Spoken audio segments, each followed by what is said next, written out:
रवी मावळतीला झुकला होता. कोवळ्या उन्हाचा प्रकाश सभोवताली पसरला होता. पिवळ्या सोनेरी सूर्यकिरणांनी पश्चिमेचे नभांगण केशरी प्रकाशाने भरले होते व त्याचे प्रतिबिंब खाडीच्या पाण्यावर तरंगत होते. बाकीच्या बायकांबरोबर सरला सुद्धा बांधावरून चालत होती. शेवटची होडी त्यांना गाठायची होती. सगळ्यांची पावले झप झप चालत होती, पण सरला सृष्टी सौंदर्यात रमल्याने तिचे पाय मंदावले होते. राधिकाने ते पाहून तिला हटकले. अगो बयो, चल की बिगी बिगी, त्या बाया होडीकडे पोचल्या की, आपण राहू माग, चल झरझर आता.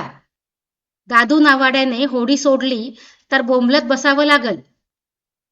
असे म्हणून राधिकेने सरलाचा हात धरून धावायला सुरुवात केली. किनाऱ्यावर पोहोचली तर दादू त्यांचीच वाट पाहत होता. तो खेकसला. का ग, तुम्ही दोघी नेहमी उशिरा येता? रोजच थांबावं लागतं. उद्यापासून मी थांबणार नाही, मग राहा दोघी रात्रभर इथेच किनाऱ्यावर. दोघी गुपचूप होडीत बसल्या. बाकी बायकांच्या शेतातल्या कामाच्या गप्पा रंगल्या होत्या. सरलेला त्यात मुळीच रस नव्हता. त्याला कारणही तसेच होते. सरला 4थी पर्यंत शिकलेली होती व अजून पुढे तिला शिकायचे होते. पण नशिबाचे फासे उलटे पडले व तिला सगळ्यावर पाणी सोडून गरीब शेतकऱ्याची बायको व्हावे लागले. सरला, तिचे बाबा व आई गरीब असले तरी सुखी कुटुंब होते. एकुलती एक मुलगी म्हणून आई बाबा सरलेचे खूप कोड कौतुक करत होते. त्यांनी तिला शाळेतही घातलं होतं. तिचे बाबा गिरणीत कामाला होते व आई 4 घरी धुणी भांडी करत होती. त्यामुळे सगळं नीट चाललं होतं. पण दैवगती व नशीब म्हणा, 4 दिवस साधा ताप तिच्या आईने अंगावर काढला व त्यातच ती दगावली. कुटुंबावर आभाळ कोसळले. सरलाची मावशी बिनलग्नाची होती. तिचे लग्नच होत नव्हते. तेव्हा सरलाच्या आजोबांनी मावशीलाच सरलाची आई करायची मागणी जावयांकडे केली. तिच्या वडिलांचाही निरुपाय होता. मावशी पोरीला आईच्या मायेने वाढवील म्हणून बुडत्या संसाराला आधार म्हणून त्यांनी तिला स्वीकारले. सुरुवातीचे काही दिवस ती मावशी अधिक आई अशी छान वागली, पण हळूहळू सावत्र आईचे रंग ती दाखवू लागली.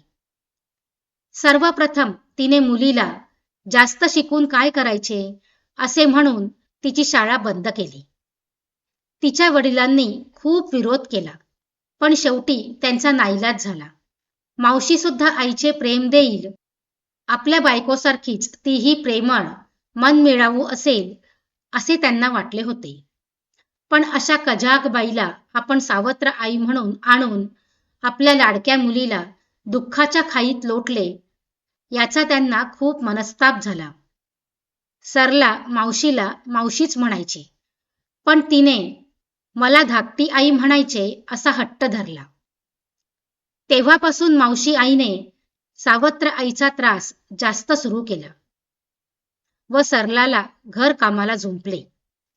नवऱ्यासमोर ती प्रेमळ आई असल्याचा देखावा करायची व तो कामावर गेला की सावत्रपणा दाखवायची.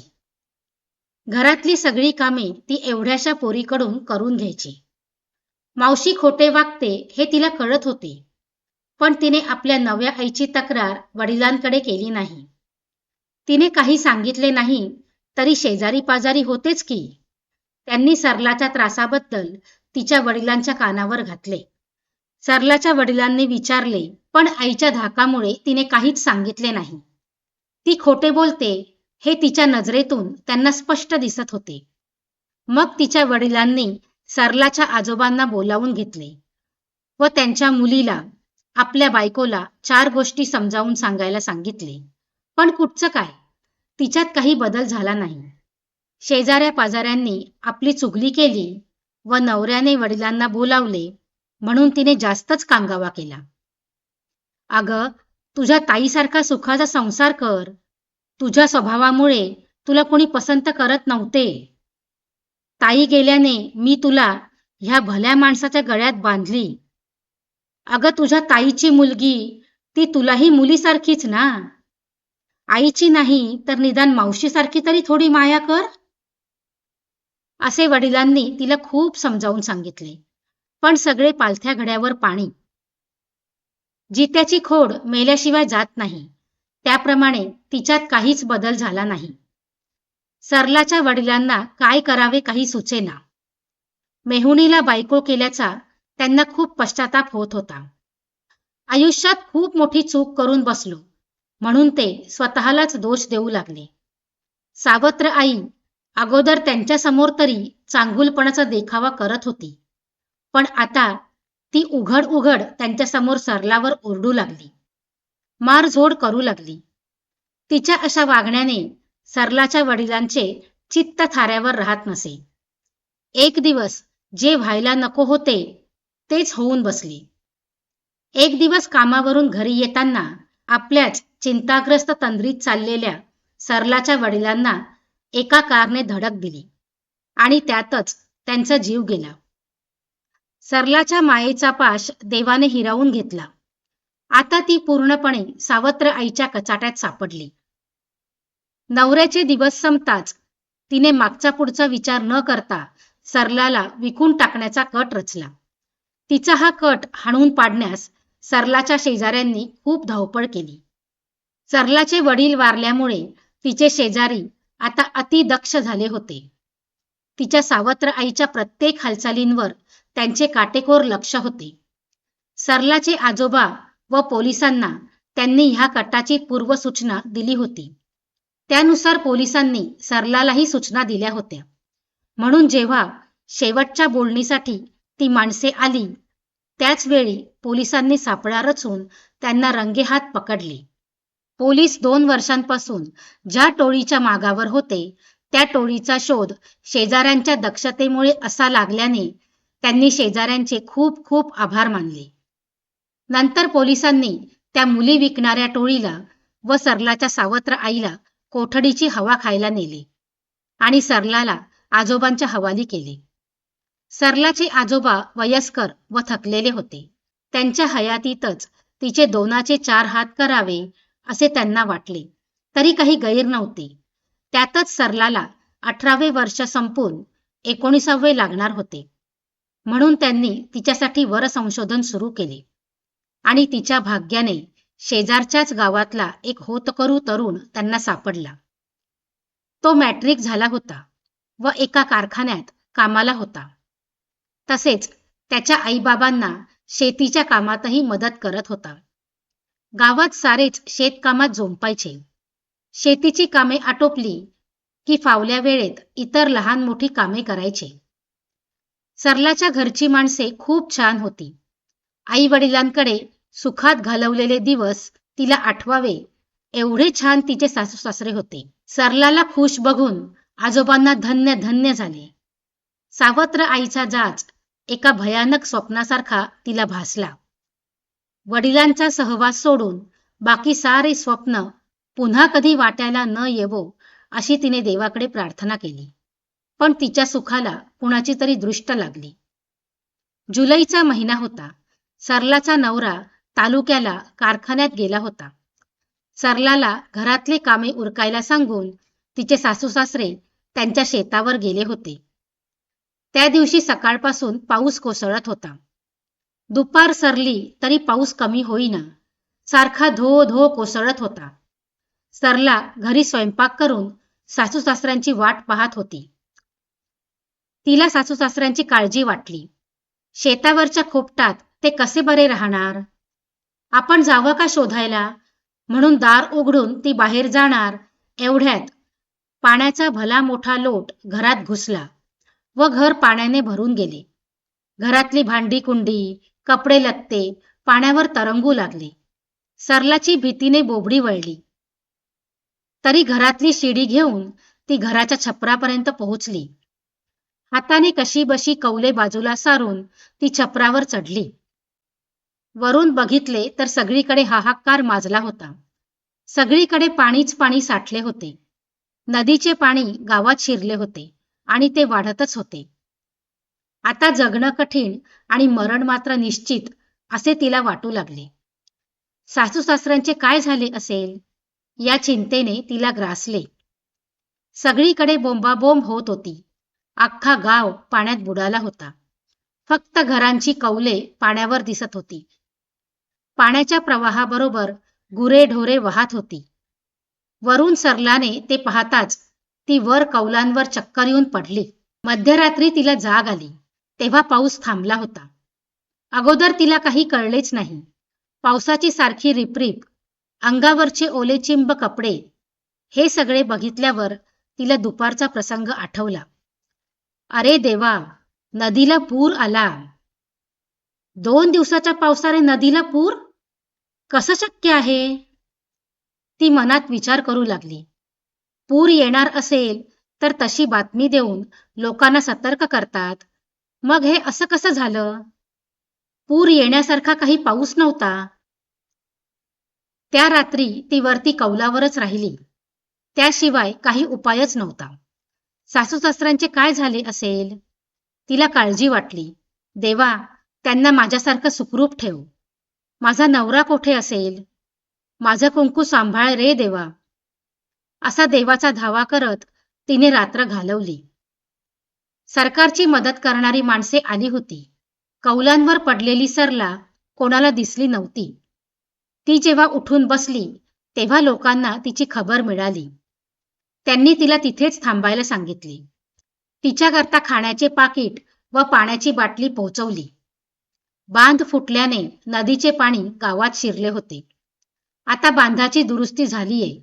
आता फक्त पाणी ओसरायला हवे. ते झाले की सगळ्यांची शोधाशोध घेऊ. काळजी करू नका, असे तिला सांगण्यात आले. आता पाऊस पूर्ण थांबला होता.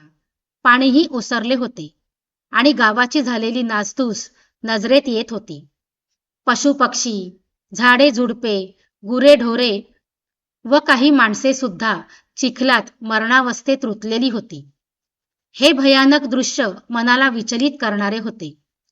सरलाला रडू आवरेनासे झाले. तिने कौलांवरून खाली घरात पाहिले. घरातले पाणीही कमी झाले होते. तिने खाली हात घालून शिडी हाताला लागते का ते बघितले. दैवयोगाने शिडीचे टोक तिच्या हाताला लागले. तिने चाचपडून शिडी घट्ट आहे ना हे पाहून घेतले व हळूहळू शिडीवरून ती खाली घरात उतरली. देवघरातल्या देवाला नमस्कार करून ती घरातले पाणी व गाळ बाहेर टाकू लागली. सासू सासऱ्यांची काही चांगली खबर मिळावी म्हणून देवाचा धावा करत ती घराच्या साफसफाईला लागली. मदत करणारी माणसेही तिला मदत करू लागली. तोपर्यंत तिचा नवराही तालुक्याहून सुखरूप घरी आला. आई बाबा शेतावर होते हे कळताच त्याच्या छातीत धस्स झाले. कारण पाण्याचा फटका नदीच्या जवळपास असणाऱ्या शेतांना जबरदस्त बसला होता. त्यांची आशा ठेवणे निरर्थक होते. तरी उसन्या आशेने त्याने शेताकडे धाव घेतली. त्याच्या मागोमाग सरलाही चिखला पाण्यातून शेताकडे धावली. तिथे जाऊन बघतो तर काय, सारे शेत पाण्याखाली गेले होते. शेतातल्या त्यांच्या खोपटाचा व आईबाबांचाही कुठे मागमूस नव्हता. खोपूट होते तिथे झाडाझुडपात पाण्यात हात घालून दोघं नवरा बायको आईबाबांचा शोध घेऊ लागली. शोधताना अश्रूंच्या धारा घळाघळा वाहत होत्या. दुःख अनावर झाले होते. दोघंही मनात समजून चुकली होती. तरी पिसाटल्यासारखी त्यांची शोधाशोध चालली होती. शेवटी कोलमडलेल्या आंब्याच्या झाडाखाली हाताची पकड घट्ट धरलेल्या स्थितीत दोघे मायबाप त्यांना सापडले. सरला आणि तिचा नवरा धाय मोकलून रडू लागले. आजूबाजूला आपल्या माणसांची शोध घेणारी माणसेही त्यांच्या जवळ आली. त्यांनी त्यांना सावरले. ही एकमेव घटना नव्हती, तर गावची बरीच माणसे बेपत्ता झाली होती व त्यांची शोधाशोध चालली होती. पोलीस, जवान आणि गावकरीही मदतीला धावून आले होते. सरकारनेही सगळं सुरळीत होईपर्यंत सर्वांच्या खाण्यापिण्याची व्यवस्था केली होती. गावचे लोकही आपल्या घरादाराची साफसफाई व डागडुजी करत होते. सरला व तिच्या नवऱ्यानेही आईबाबांचे विधी करून पुन्हा त्यांच्या संसाराची घडी सावरायला सुरुवात केली. गावात असा अचानक पूर आल्याने गावच्या लोकांची वाताहत झाली होती. घरदार, शेतीवाडी सगळे दैवाने नेले होते. प्रत्येकाला शून्यातून संसार उभा करायचा होता. पण गावचे लोक धैर्यवान आणि अतिशय कष्टाळू होते. पुरामुळे होत्याचे नव्हते झाले होते, पण त्यांनी हार मानली नव्हती. आलेल्या संकटांना तोंड द्यायला ते तयार झाले व पुन्हा नेटाने कामाला लागले. सगळे सावरण्यास वेळ लागला, पण 2-1 महिन्यांनी सारे पूर्ववत सुरू झाले होते. सरला आणि तिचा नवरा रामू सुद्धा त्या आघातातून सावरले होते. त्याच्या शेताचा लहानसाच तुकडा होता. रामूची तालुक्याला गिरणीतली नोकरी होती. आई बाबा असताना ते शेतातले काम पाहायचे व सरला घर व अधूनमधून शेतातली कामे करत होती. आता आई बाबा नसल्याने शेत कोण बघणार? सरलाला एकटीला ते सगळं हाताळणे कठीण होते, म्हणून त्याने ते सावकाराला विकून टाकले व त्याचे पैसे बँकेत फिक्स डिपॉझिटमध्ये ठेवले. रामू आता तालुक्याला रोज ये जा करत होता. तो सकाळी सायकल घेऊन जायचा व रात्री उशिरा परतायचा. सरलाच्या शेजारणी तिच्याकडे येऊन गप्पा मारायच्या. गप्पात विषय निघाला की सरला दिवसभर वेळ कसा घालवते, पोर ना बाळ, दिवस कसा सरणार. तिची एक खास मैत्रीण होती, राधिका. तिने तिला सल्ला दिला. पलीकडच्या गावात बायकांना शेतीची कामे करायला बोलावतात. बऱ्याच जणी जातात, मी सुद्धा जाते. तिने सरलाला गळ घातली. एकटीच घरी जुरत राहण्यापरीस आमच्या संग चल, वेळ बी जाईल नि पैका बी मिळेल. यांच्याशी बोलून काय ते सांगते, असे तिने राधिकाला सांगितले. पण मनातून तिला ते आवडले नव्हते. मनात ती विचार करू लागली, वेळ घालवायचा तर मी माझं राहिलेलं शिक्षण का पुरं करू नये? अशा विचारात ती दिवसभर व्यस्त होती. रात्री नवरा आल्यावर जेवण खाणं झाल्यावर तिने राधिकाचा विषय मांडला. तेव्हा रामू म्हणाला, हो, तुला आवडत असेल तर जा की, आणि तुझा वेळही छान जाईल. एकटी असली की नको नको ते विचार करत बसणार, त्यापेक्षा बायकांबरोबर गेलेली बरी. आणखी एक बोलायचे होते. काय ते बोल लवकर. माझ्यासाठी थोडी पुस्तके आणाल का? कसली पुस्तके आणि काय करणार तू त्या पुस्तकांचे? माझं 4थी पर्यंत शिक्षण झालंय. मला वरच्या वर्गाची मराठी आणि गणिताची पुस्तके दिली तर त्यात थोडा वेळ घालवीन म्हणते. अगं मग आणीन की, तुला शिकायचे असेल तर शाळेत बी घालीन. हे हो काय, माझी मस्करी करता काय? नाही ग, जर तुझी शिकायची इच्छा असेल तर तुला मी नक्की शिकवीन. नवऱ्याच्या ह्या उत्तराने ती खूप आनंदित झाली. नंतर बऱ्याच गप्पा मारून ती झोपी गेली. आता सरलाचा नवा दिनक्रम सुरू झाला. नवरा कामावर गेला की तीही आपला डबा घेऊन राधिका व बाकीच्या बायांबरोबर पलीकडच्या गावच्या शेतावर काम करायला जायची. तिथे जाण्याकरता त्यांना होडीने नदी पार करायला लागायची. होडीची जाण्या येण्याची वेळ ठरलेली असायची. सकाळी 9 वाजता या गावातून जायची व संध्याकाळी 6 वाजता परत यायची. नदीकडचा परिसर अतिशय सुंदर होता. सर्वांनाच आवडावे असे सृष्टीचे मनोहर दृश्य होते. आणि घरी परतण्याच्या वेळी बांधावरून चालताना सरलाचे ते दृश्य पाहताना भान हरपायचे. कधी कधी त्या दृश्यावर ती आपल्या तुटक्या मोडक्या शब्दांनी काव्य रचायची व गुणगुणायची सुद्धा. सरलाला शिकायची आवड आहे हे पाहून रामूला आनंद झाला. त्याने लगेच दुसऱ्या दिवशी मराठी व गणिताची 5वी व 6वीची पुस्तके, पाटी, पेन, वह्या वगैरे सरलासाठी आणले होते.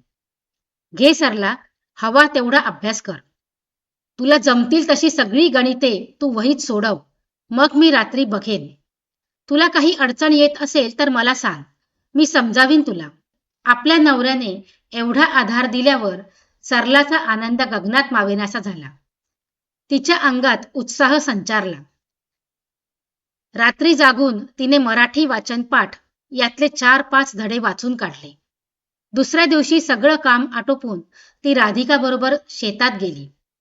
जेवायच्या वेळेला तिने आपल्या नवऱ्याने पुस्तके आणल्याची गोष्ट राधिकाला सांगितली. राधिका ते ऐकून चकित झाली. म्हणजे तुला वाचता लिहिता येतं?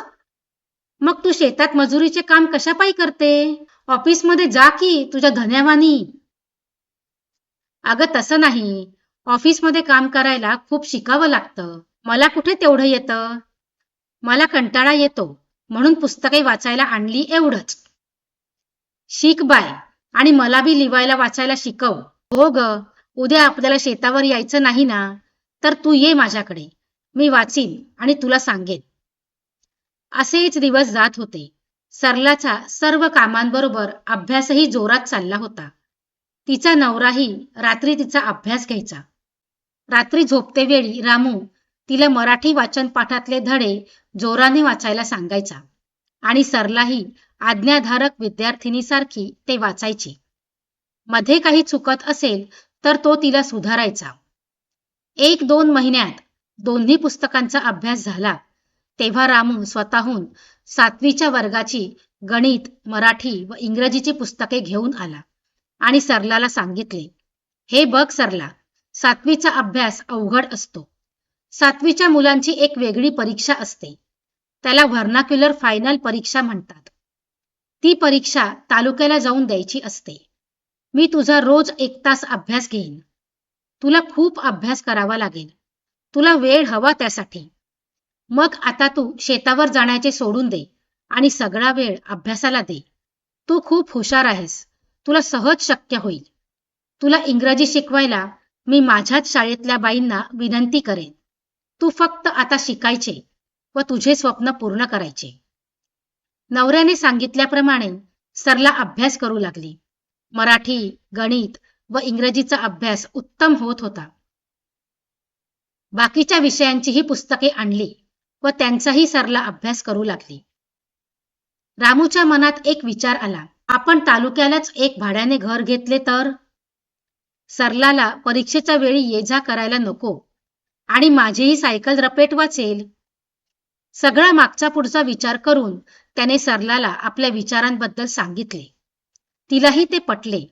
मग परीक्षे अगोदर 1 महिना तालुक्याला भाड्याच्या घरात जाऊन राहायचे असे ठरले. सरलाही अभ्यासाबरोबर नवीन बिऱ्हाड थाटण्याची तयारी करू लागली आणि हे सगळे करण्यास तिची मैत्रीण राधिकाही तिला मदत करू लागली. परीक्षेला बसायची, फॉर्म वगैरे भरायची सगळी जय्यत तयारी झाली. परीक्षेच्या काळात सरलाला थोडी मदत व्हावी म्हणून राधिका 2-4 दिवस तिच्याकडे येऊन राहिली. सरलाची परीक्षा उत्तम रीतीने पार पडली. काही दिवसांनी निकालही लागला आणि त्यात सरलाने भरघोस यश प्राप्त केले. वर्तमानपत्रात तिचा फोटोही छापून आला. लग्नानंतर संसाराची जबाबदारी पेलून आपले अर्धवट राहिलेले शिक्षण पूर्ण केले. स्वबळावर यश मिळवले. या सगळ्यासाठी तिचे खूप कौतुक झाले. रामू, राधिका, तिच्या इंग्रजी शिक्षिका आणि अख्ख्या गावाला आनंद झाला. सरलाचा आत्मविश्वास वाढला. तिने लगेच रामूच्या मदतीने डी.एड. करायचे ठरवले. वर्षभरात त्यातही ती पहिल्या क्रमांकाने पास झाली व ज्या शाळेतून तिने 7वीची परीक्षा दिली होती त्याच शाळेत तिला प्राथमिक शिक्षिकेची नोकरी लागली. रामू व सरलाला स्वर्ग 2 बोटांवर भासला. रामूला आपल्या बायकोचा अभिमान वाटला आणि त्याने तिला एक छान साडी व गजरा देऊन तो व्यक्तही केला. सरला हुशार होतीच, तशीच ती चांगली शिक्षिकाही झाली. तिचे मुलांमध्ये समरस होऊन शिकवणे मुलांना व पालकांना खूप आवडू लागले. फावल्या वेळेत ती लेख, कविताही लिहू लागली व आपल्या शाळेतल्या सहकाऱ्यांना वाचून दाखवू लागली. त्यांच्याकडून वाहवा मिळाल्यावर ती आपले लेखन कार्य जास्त जोमाने करू लागली. तिच्याच शाळेच्या मुख्याध्यापकांनी तिचे लेखन वर्तमानपत्रांच्या संपादकांना पाठवले व त्यामुळे तिच्या लेखनाला प्रसिद्धी लाभली व ती शिक्षिकेसोबतच एक लेखिका व कवयित्री म्हणूनही ओळखली जाऊ लागली. राधिकाने मागे एकदा मला बी लिहायला वाचायला शिकव म्हटलेले तिला आठवले आणि त्याकरता सुट्टीच्या दिवशी ती आपल्या गावच्या घरी येऊन तिच्या शेतमजूर मैत्रिणींना शिकवू लागली. ते पाहून हळूहळू गावच्या प्रौढ आयाबायांचीही शिकायची इच्छा झाली. मग सरलाचा शिकवणीचा वर्ग गावदेवीच्या मंदिराच्या मंडपात होऊ लागला. सरलाने स्वतःबरोबरच गावाचेही भले केले आणि हे सगळे शक्य झाले फक्त तिच्या नवऱ्याच्या प्रोत्साहनामुळे आणि पाठबळामुळे. प्रत्येक यशस्वी पुरुषामागे एक स्त्री असते असे म्हणतात, पण इथे सरलाच्या यशामागे तिचा पती रामू होता. मित्रांनो, व्हिडिओ आवडल्यास व्हिडिओला लाईक करा, शेअर करा आणि आपल्या चॅनलवर नवीन असाल तर चॅनलला सबस्क्राईब करा. धन्यवाद.